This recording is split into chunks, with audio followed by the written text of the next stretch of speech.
I'm Dr. Sam Bunting, and today I'm here with the fabulous Dr. Emma Wedgeworth, my partner in crime at the practice, and we are continuing to answer some of your questions from a post I put up on Instagram last week. So, this question, Emma, what to use while taking Roaccutane, or Accutane for our US followers, and what to use once treatment has finished, please. Very good. So let's start with what to use whilst on Roaccutane. So I think the first thing is to keep it really simple. Don't you agree? Mm-hmm. You're on a very potent medication, let it do its thing. Absolutely.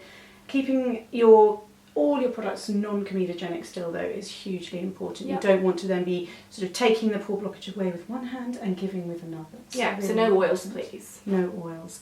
So a good cleanser, which is gentle, nothing with salicylic acid or any other sort of acids, and a decent hydrating moisturiser, which is again non-comedogenic. Absolutely, and I think it's often worth having a lighter and richer moisturiser for some flexibility, because you will naturally have ups and downs depending on how hydrated your skin is in terms of the environment, what stage in your cycle you're at, so have some flexibility.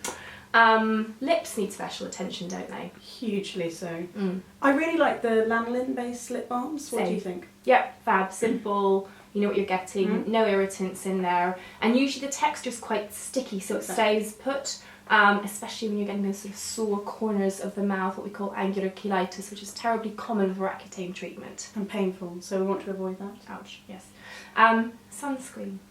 Very important. So as you probably know, you are more sun sensitive on Roaccutane, so you burn more easily than you otherwise would do. So it's really important to be extra careful about sunscreen. Do you have a favourite? I really like the Epion's.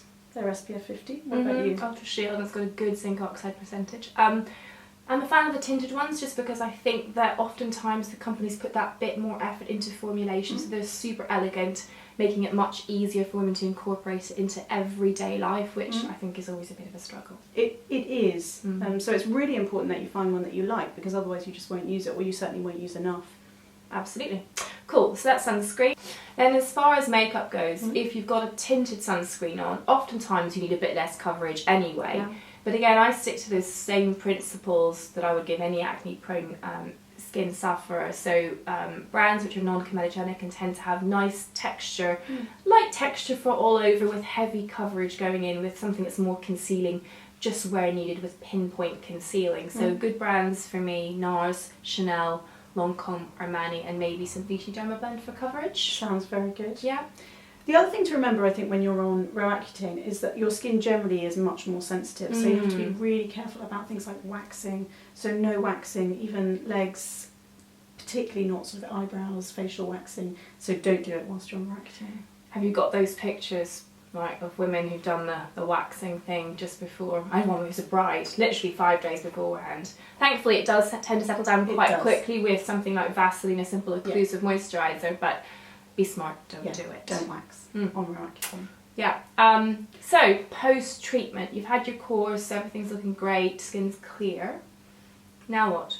I think this is hugely important. And we have patients coming back to us time and time again saying I had a fantastic result on Roaccutane, but actually a little while after things started to slip. So I think this is the key of trying to maintain it. Couldn't agree more. So for me, it's still about maintaining that non-comedogenic skincare regime and then adding in a topical retinoid if you can. I think that's really important to try and maintain the improvement. It's kind of a no-brainer anyway. You're bound to have some textural issues and some pigmentation to sort out. So at the very least, a PM retinoid is going to give you a great complexion, enhance further the results that you've gotten with the Roaccutane, and it's just much more likely to keep things at bay in the long term. So.